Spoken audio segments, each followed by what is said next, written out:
Hi guys, welcome to my vlog. Karon, akong ipabalo sa inyo ang akong trabaho diri sa South Korea. Mao ni ang akong trabaho diri adlaw-adlaw.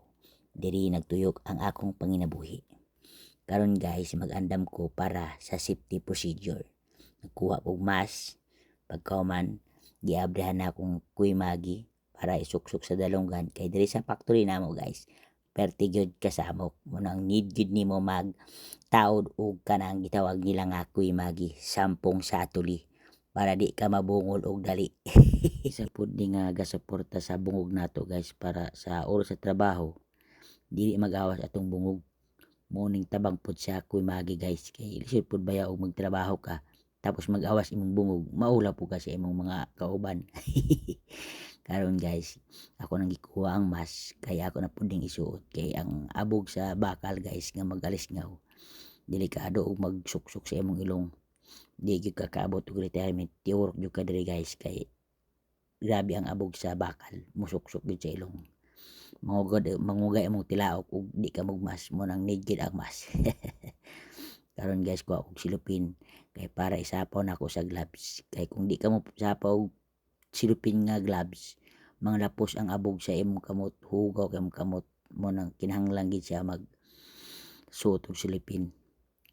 Morning ka problema pag summer kay parte ka init kay na may silupin na mapunog singot ang imong kamot guys.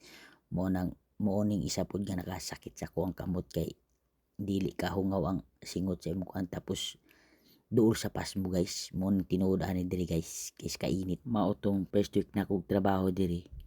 Dili pagmata nako sa buntag guys, dili gid nako malihok akong mga kamot. Grabe ka sakit. Mo ni ang hinungdan pud napas mo ko ani mo trabaho ingon ani. Natingala gugugat ako ba ko kapag mata nako sa buntag, agoy di naman malihok akong kamot. Basta lagi guys, perting kulba jud ako. Kulbaan ako kay pati pagliston sa sapatos di na ako kaliston. Mao ni guys ang pagbuhat sa among product guys, naay tag welding, naay tag liko. Diri sa liko guys, mo ni akong trabaho sa una. First month ako diri. Morning nakahubag pud sa akong kamot guys sa pagliko, naghubag na gid akong kamot kay lakon ako guys. Pero okay la, laban lang gyapon pa sa mga Koreano, fighting. Tulo ka diri ka tao guys magtabang. Nag-welding tapos naay tagliko. Mao ni trabaho sa tagliko guys, mukuhag bala tapos isuksok diha. Isa ra na siya ka bala guys, ang uban nga model ang bala duha. Mo ni nakapahubag sa akong kamot guys sa pulso banda. Tapos padali-dalion pa ka sa Koreano, pali-palihi. Unsa man pagpali-pali na ako nga naghubag naman in taon akong kamot. Basta guys, kahilakon ako sa kasakit pero kaya ra gyapon kay anad man tag kalisod. Basic ra ni guys. Kani guys, isa ra ni nga bala guys kay 400 model ra ba ni. Ang 500 duhay bala, 600 duhay bala, ang 1000 duhay bala tapos dagko na pud nga bala. 6mm ang katambukon ana nga bala guys. Bawgon ako guys 6mm. Mo nang naghubag gid na akong kamot sa first week akong trabaho ana. Perti kahubag pero kaya ra gyapon. Karon wala na, basic na lang guys kay anad man tas kalisod. Sa isa ka oras guys dapat makahuman mi og isa ka 100 ka buka na guys. Dala na balot tanan para finished product na siya guys. Mao na akong trabaho diri sa South Korea. Mo nang kadtong mga gusto mag-adto diri sa Korea, ayaw mo pagdahom og hayahay nga trabaho.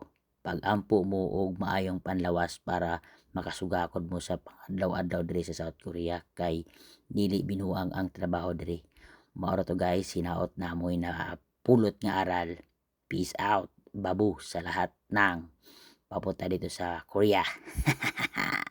Bye bye guys, hinaot nakakuha mong idea sa akong trabaho diri guys. Isa lang ni sa mga trabaho guys nga na-address Korea nga isip factory worker nga inyong dangatan pag-abot diri sa Korea. Hinaut guys, da sa bayo ang kahimtang tanan. Alright, maura to guys. See you sa isa pa nako katrabaho guys sa sunod na ako nga vlog. Alright, peace out, babu.